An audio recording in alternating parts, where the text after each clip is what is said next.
एक चलती हुई ट्रेन के रेल की पटरी पर एक गाय खड़ी है। ये कहते ही तीनों चुड़ैल तेजी से उड़कर आए और उस गाय को उठाकर पास के मैदान में छोड़ दिया। एक जंगल में 3 चुड़ैल रहती थी। उनके नाम थे भूतनी, पेतनी और साकचुन्नी। वो पूरे गांव और जंगल में उड़ते हुए घूमती थी, लेकिन वो कभी किसी का कोई नुकसान नहीं करती थी, बल्कि वो सबकी मदद करती थी। एक दिन जब वो तालाब के किनारे एक पेड़ पर बैठी थी, भाई तुझे तो नहाना नहीं आता, इस तालाब के किनारे चुपचाप बैठना, मैं नहा के अभी आती हूँ। भाई तू चुपचाप यहाँ बैठे रहना, यहाँ से बिल्कुल मत हिलना, हम जल्दी ही तालाब से नहाकर आ जाएंगे। इस प्रकार कहते हुए मिली और तुलिका तालाब के पानी में तैरने लगी। उनके भाई सोमू किनारे पर बैठकर देखता रहा और पेड़ की टहनी पर बैठी हुई 3 चुड़ैल भी उन्हें देख रही थी। उधर मिली और तुलिका जब तैरते तैरते तालाब के बीच पहुंच गए, तब सोमू मन ही मन सोचने लगा, वो दोनों कितने मजे से तालाब के पानी में नहा रहे हैं, मुझे भी तालाब के पानी में नहाना है। ये कहते ही छोटा सोमू तालाब के पानी में कूद गया। तभी वो पानी में धीरे धीरे डूबने लगा। बचाओ मुझे। तुलिका, भाई ने पानी में छलांग लगा दी है, लेकिन इतनी जल्दी हम उसके पास पहुंचेंगे कैसे? तब पेतनी जल्दी से उड़कर आई और पानी में कूदकर लगभग पानी के नीचे से सोमू को उठाकर किनारे ले आई। ऐसे ही एक दिन जब तीनों चुड़ैल उड़ते हुए जा रही थी, तब उन्होंने देखा कि एक चलती हुई ट्रेन के रेल की पटरी पर एक गाय खड़ी है। अरे उस तरफ देखो, रेल पटरी पर चलती ट्रेन के सामने एक गाय आ गई है, उसे बचाना होगा, चलो। हाँ, बिल्कुल ठीक कहा, चलो जल्दी। ये कहते ही तीनों चुड़ैल तेजी से उड़कर आए और उस गाय को उठाकर पास के मैदान में छोड़ दिया। इस तरह यहाँ वहाँ उड़ते और घूमते हुए उनका दिन बीतता रहा। अचानक एक दिन तेज तूफान आया और उस तूफान में पेड़ से एक पंछी का घोंसला टूटकर गिर गया और ये देख साकचुन्नी ने उस घोंसले को उठाकर दूसरे पेड़ पर रख दिया। ऐसे ही मदद करते हुए उनका दिन बीतता रहा। अच्छा, बहुत दिन हो गए हम इसी गांव में घूम रहे हैं, चलो ना पास वाले गांव में चलते हैं। लेकिन हम उस पास वाले गांव के बारे में कुछ नहीं जानते, अगर वहां जाने के बाद हमें कुछ खतरा हो जाए तो? अरे हमें किस बात का खतरा, हम तो खुद ही मरकर भूत बन गए हैं, हमें देखकर तो सबको डरना चाहिए। ये तो तूने बिल्कुल ठीक कहा सच्चुन्नी, चलो हम सभी थोड़ा घूम के ही आते हैं। इसके बाद तीनों चुड़ैल मिलकर रात के समय पास वाली गांव में घूमने चली गई और उस गांव में घूमते हुए वो एक शमशान में पहुंच गई। अरे ये तो कोई शमशान लगता है, चलो हम सभी उस पेड़ के टहनी पर जाकर बैठे। तब उस शमशान में एक तांत्रिक आग जलाकर प्रेत साधना कर रहा था।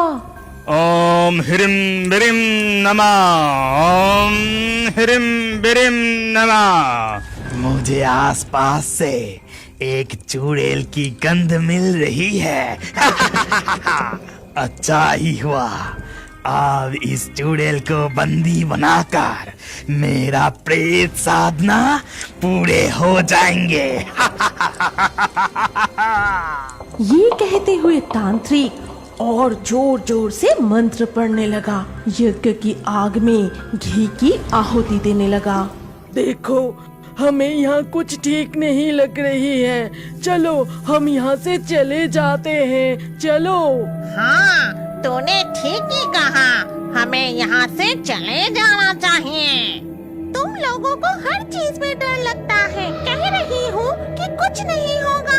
अगर तुम्हें डर लगता है तो तुम चले जाओ, मैं थोड़ी देर यहीं बैठती हूँ। फिर भूतनी और पेतनी वहाँ से उड़कर चली गई, लेकिन शाकचून्नी वहीं बैठी रही। और थोड़ी देर बैठने के बाद जब शाकचून्नी वहाँ से उड़कर जाने लगी, तभी वो तांत्रिक अब तो कहाँ जाएगा शाकचून्नी?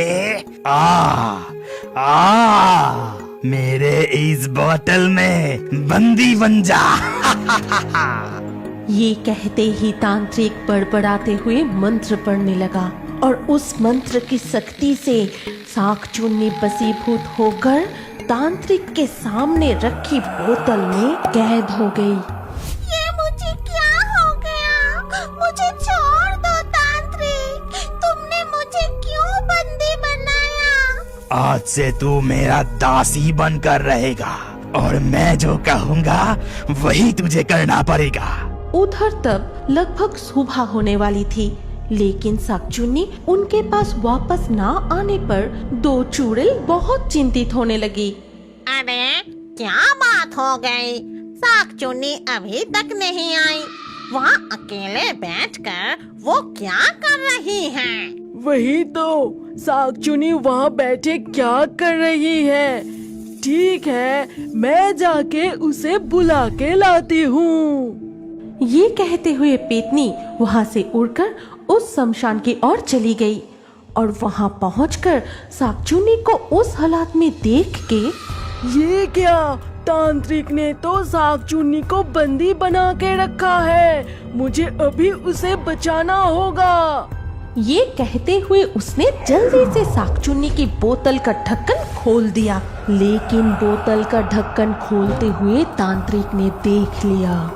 तेरा इतना साहस पेतनी, तू मेरा शिकार को चुरा रही है। ये ले। ये कहते ही तांत्रिक पेतनी के ऊपर एक जादुई पानी छिड़कता है, जिससे पेतनी जलकर राख होकर वहाँ से गायब हो जाती है। ये देखकर शाकचून्नी रोते हुए जल्दी वहाँ से उड़कर भूतनी के पास चली जाती है। फिर शाकचून्नी भूतनी को पूरी घटना बताई। ये क्या हो गई? हम अपने एक साथी को खो दिए और यहाँ रहना ठीक नहीं होगा। चलो हम यहाँ से अपने गांव वापस चले जाते हैं। लेकिन अपने गांव की ओर लौटते समय दिन का उजाला हो जाने पर वो गांव नहीं पहुंच पाते और उन्हें एक जंगल में रात होने का इंतजार करना पड़ता है। अब हमें यही इंतजार करना होगा। हम अपने परिचित गांव में दिन के समय हमेशा घूम सकते हैं, लेकिन इतनी दूर का रास्ता हम दिन के उजाले में पार नहीं कर पाएंगे।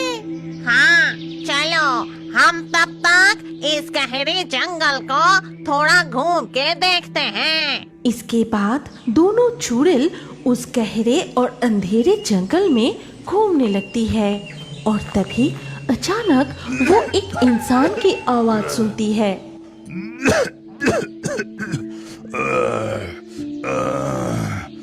बहुत कष्ट हो रहा है। अरे इतने गहरे जंगल में कौन इस तरह से तड़प रहे हैं? चलो देखते हैं।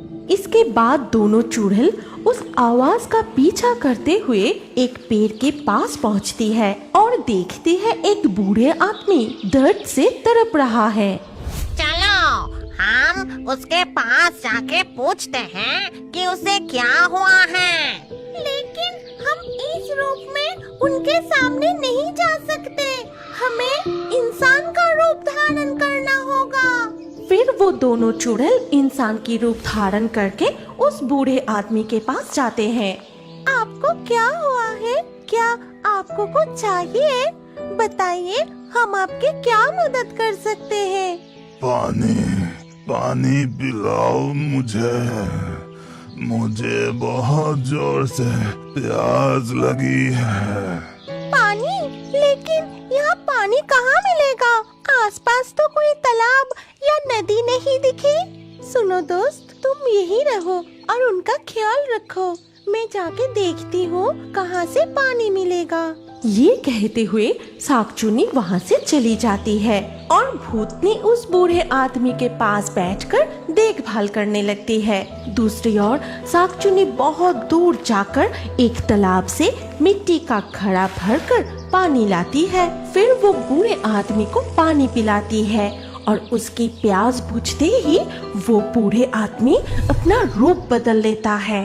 मैं यमराज हूँ।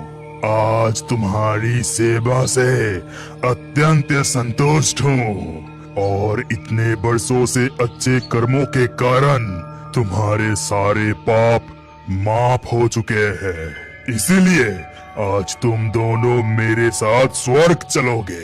वहाँ पेतनी भी तुम्हारी प्रतीक्षा कर रही है। ये कहते हुए यमराज दोनों चुड़ैल को साथ लेकर स्वर्ग लौट जाते हैं और स्वर्ग पहुंचते ही वो अपनी साथी पेतनी से मिलती है। फिर यमराज तीनों चुड़ैल को आशीर्वाद देते हैं और तुरंत ही तीनों चुड़ैल को अपना असली परी का रूप वापस मिल जाती है।